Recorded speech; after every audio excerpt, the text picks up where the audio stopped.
No intro, straight onto the guide. McCree's primary weapon, the 6 shooty boy, makes McCree shoot bullets dealing 70 damage every half a second with fall off starting at 20 meters. McCree can also fan the hammer to unload the remaining bullets every 0.13 seconds, dealing 50 damage per shot. In terms of when to fan the hammer or normally shoot, here's Spilo explaining why, after flashing an enemy, fanning the hammer is often better. Is flash fan bad? I used to be a huge enemy of it, like I hated it. I thought it was bad fundamentals.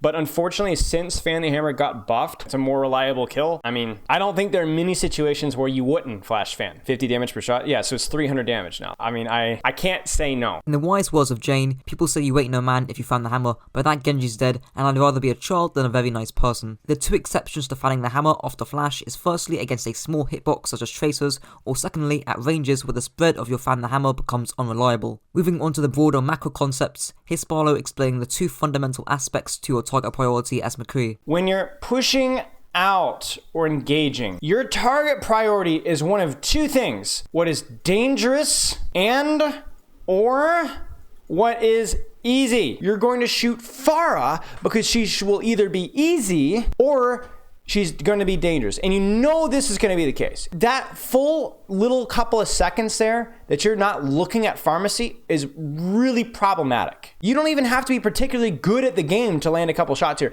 And remember, do you have to kill the Pharah to get value out of shooting her? No. If you hit 1 or 2 body shots, you're going to force her to reposition. However, building off this further, you often don't have to prioritize pharmacy if they aren't playing in your angle, as Spilo again elaborates here. Who is our target priority? Is it Pharah right now? Backline. Yep. Backline or frontline. Frontline probably a little bit less valuable right now, but you could still beat the absolute crap out of this Ryan Zarya from this position right here. Pharah is on the angle, yes, but you cannot see her. So you do not go out of your way to pursue her if she doesn't go into your angle. You can also make an argument here that this against the Pharah, it might have been better for you to play here. You have to watch for concussive blast, but I would have considered playing here if I knew that they were on Pharah or they had made the swap to Pharah.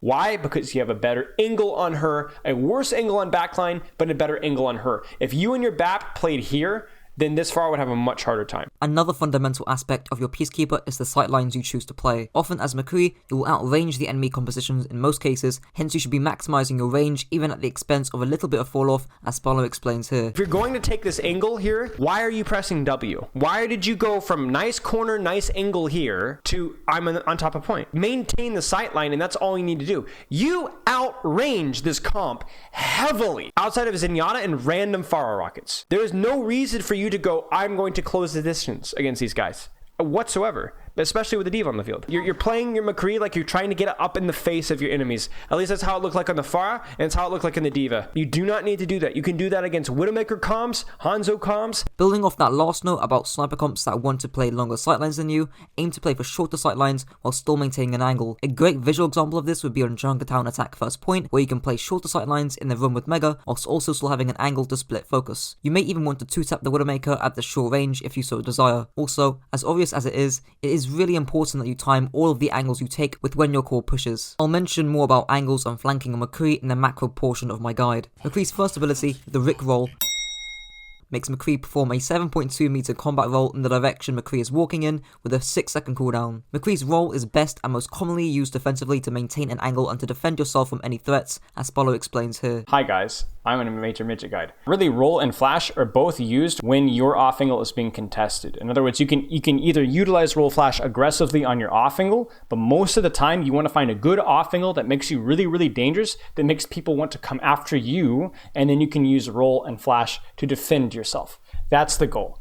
That's the goal. Very rarely will you aggressively be looking for roll and flash opportunities. Oftentimes you'll just take a position that makes the enemy team do something to stop you, and that's where roll and flash are really useful. Some exceptions of rolling aggressively would be to peek a corner fast to catch the enemy off guard during a duel, and then likely following up with a flashbang. Another aggressive roll would be to punish an overextended or killable enemy, often a Reinhardt, as fast as you can. And the last main example would be to quickly and unexpectedly set up a flash at a play without being telegraphed. Aside from that, make sure you don't waste your roll when pathing on a flank. Ensure that by the time you reach your flank, you have your roll off cooldown to escape danger. McCree's second ability, the Blindy Boy, Makes McCree throw a flashbang, dealing 25 damage with a 7 meter range and a 3 meter radius, paired with a 0.8 second stun and a 10-second cooldown. Note that flashbang can affect enemies up to 10 meters away. Likewise to Kree's role, flashbang is best and most often used defensively when covering your flanks on an off angle so that you don't get run over. Flashbang isn't something you actively look to get value from, but rather something to prolong the value you get from your Peacekeeper. However, some aggressive flashbang uses would go hand in hand with aggressive roles, such as aggressively peeking an angle, quickly flashing and bursting down a killable target, and quickly setting up a flash shatter mid-fight, although do keep in mind that you can set up some niche flash shatter plays, as you'll see the Shock do in the background. McCree's ultimate, the funny cowboy man, makes McCree charge up a shot for every enemy in his LOS. The damage scales up exponentially and are broken into 3 zones of 100, 275 and 550 DPS gained for when the high noon is locked onto a target. Starting off with a bit of micro and after doing a bit of math, McCree will be able to one-shot a 200 HP squishy 1.44 seconds after the high noon is charged. It is vital to go past 1 second since the damage scales exponentially, otherwise you'd be dealing 80 damage at 1 second instead of 200 at 1.44. Moving on to the 2 main uses of high noon. The first and safest use is the high noon behind a Reinhardt shield to zone space. However, often in Brawl compositions, it's hard to take the space that you zone. So here's Nato explaining how your more mobile heroes can take the angles you zone. But if Oni got high noons, that forces enemy team to back up. That forces these guys to back up. It forces these guys to sort of back up in essence, right? So there's less pressure on Dans, which then means, guess what? Hey, there's less pressure on Dans. Okay, cool. As Diva, Lucio, Bap, even May to some extent, you don't need to be stacked on the Ryan right now. You can do something else. And what's it something you can do? You know that the enemy team is abusing these high grounds, right? Like this high ground over here, this high ground over here. You can send a little kill squad to go push that. You'll see the Diva, you'll see the Lucio, and the Bap all together as a little high ground, little kill squad. They're ready to fight, right? And they'll push that high ground and they'll catch Valentine there who's trying to go for an off angle. You can use ultimates like McCree ult or even Square to force pressure off your Reinhardt and then have your little kill squad go pressure people on the sides. Building on this further, you can also safely force objective pressure upon the enemy team, as Nata yet again explains here. We would take Catwalk here. Enemy team would be on the high ground. And this was in May McCree Brawl. We would then have our Ryan here, and we'd have a shield. Our McCree would high noon, and then our Diva would force point, and the enemy team would be forced to make a decision. Do we go to point? If we go to point, it's a bad color. If they go to point, then they have to deal with essentially the McCree high noon and get high nooned, or they have to give ticks. So not really a fun decision for them. And this is a very basic strategy where essentially you can force resources and force someone into open space. And how this is sort of relevant is because I'm going to talk about basic sort of positioning, and this is sort of like a spam positioning type of thing. The second use of High Noon is to use it late and on a flank during the mid-fight, similar to Reaper's Death Blossom. This is because the enemy team will have already used some cooldowns that lowers the lethality of your High Noon or straight up stun it, such as Diva Matrix, Zarya Bubble, Honor Sleep, and others, hence your High Noon is more likely to land kills. You also do it on a flank since your tanks would be baiting attention on the front line to allow you to get away with aggressive flanks. A visual example of this would be on Dovado's second point attack, where your team clears and takes high ground while you split to the opposite side and catch the enemy team when they retreat. Another use of High Noon linked to this is to proactively High Noon early. This would be a hyper aggressive play to catch the enemy team off guard, but your team needs to match your aggression, as Spilo explains here. It should be this: speedily punches from Hotel, Reiner can pin or aggressively take space on main, Ultraviolet can window back, and OG and False need to be on statue, peeling this off right here, helping this guy. This is a train wreck. Look at Reiner, he's just shielding. They're shielding AFK back here. And Wub is just going in. This is a serious disconnect. This kind of play is obviously hyper aggressive and could be considered a feed, but it would work if it got proper support. It's not getting proper support right now. Moving on to the positioning, playstyle, and composition section of this guide. In Brawl, there are 3 prominent sub-playstyles. The first is the soft flank and synchronized aggression when your tanks are trading, as I explain here with Master's Team one-trickers. See here, soon as Ocean's tank is bubbled, where's the angle? McCree should be here. Where's McCree? Where is he? Completely synced. Completely synced. And if McCree was here, look how much attention the Reinhardt is baiting. All 6 players are looking at the Reinhardt right now. This McCree can turn this corner, potentially 2 shots to him. At least it's 3, maybe 4 shots because of the Inspire and the AoE healing. But you pair this angle with a McCree, Lucio, and even a high charge Zarya, you're killing at least a squishy hero. And this is how you play Brawl. Reinhardt goes in, crush strikes. Again, where's the angle? Now Ocean Stand backs out, and now Kree and May push in. Desynced.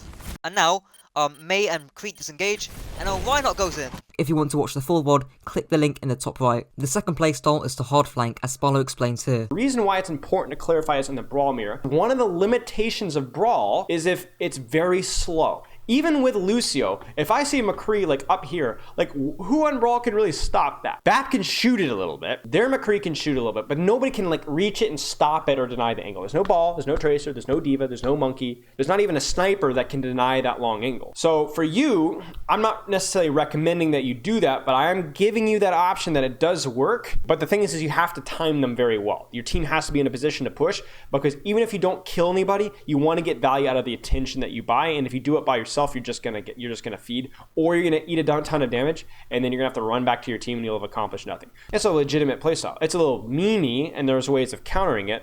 But you're not going to find teams that are going to be consistent at countering this until you get to Overwatch League, and even then, not even really. A small nuance I would add is that since Brawl teams are running D.Va over Zarya, who can mark your flank, I would time your hard flanks later during the team fight instead of doing it early, where you are less likely to get forced out. The third playstyle is to stack main and int with roll and flashbang. This is done in the overwhelming minority of cases and is used to punish over-aggression as mentioned prior. Moving on to dive. The key positional aspect to McCree is finding the balance between not stacking on your backline, but not playing isolated, as Spilo explains here. You don't want to position on top of the team because it allows the enemy team to be able to dive you without taking damage, because there's only one LOS where you're actually putting damage. Like we could draw a straight line of where this damage is coming from, and it's here. They can hide from this damage in here, they can hide from the damage here, they can hide from the damage here, they can hide from the damage here. Whereas if you position just slightly here, not too much, where you can still be Harmony Orbed, Armor Pack, you can poke this pre-jump, this pre-jump, this pre-jump, this no longer has cover, this no longer has cover, this has significantly less cover, this has significantly less cover,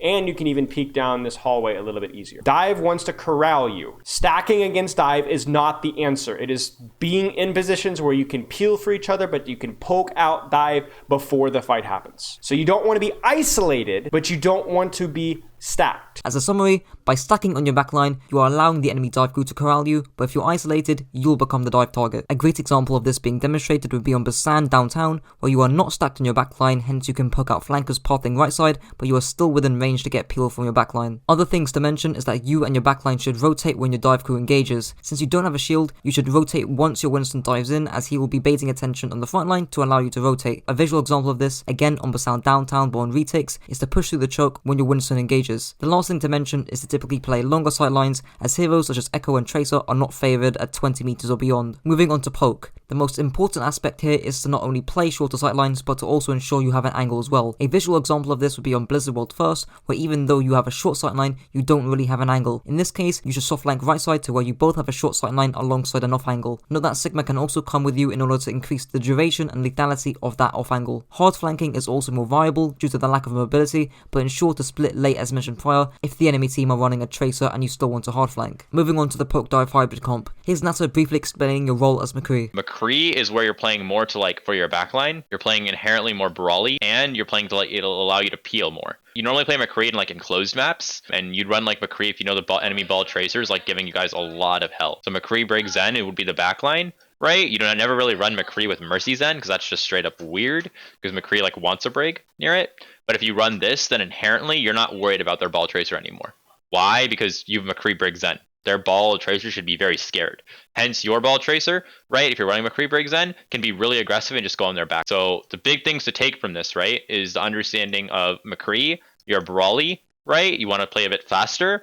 Your ball tracer, you don't need to like match their ball tracer as much. In terms of positioning in hybrid, there are 4 key guidelines that backline, not just McCree but Sigma and Zen in this comp as well, should follow. Do note that this can also apply in dive. Take this example on Havana second point attack. The first principle is to have cover or a corner you can play around so you can back off and close your angle. Simple enough. The second principle is to have line of sight onto the enemy. Again, simple enough, especially with the sightline concepts mentioned prior. The third principle is to have good distance from angles so that the enemy ball or tracer or any flanker for that matter doesn't sneak up on you, and therefore, by extension, you can land early damage before they engage and close the distance. The fourth principle is to have rotation options, both aggressive and defensive. This can provide you with another angle for when your dive crew engages, and you can push up, or a route of retreat if your team have lost the fight. Here's another example on Oasis City Centre, where you again have a corner, great line of sight onto point, decent distance from angles to prevent and engage, and good rotation options. Well, that's it for the guide. If you enjoyed, don't forget to like, comment and subscribe, and if this video helped to raise your IQ, be sure to share it with your friends to also raise theirs. I am also doing a second Spilo collab and giveaway of a free VOD review of his, so if you'd like to see me and a retired professional coach go over your gameplay, fill in the Google Forms doc that is linked in the description. Aside from that, I hope you enjoyed, and until next time. I say, hey, living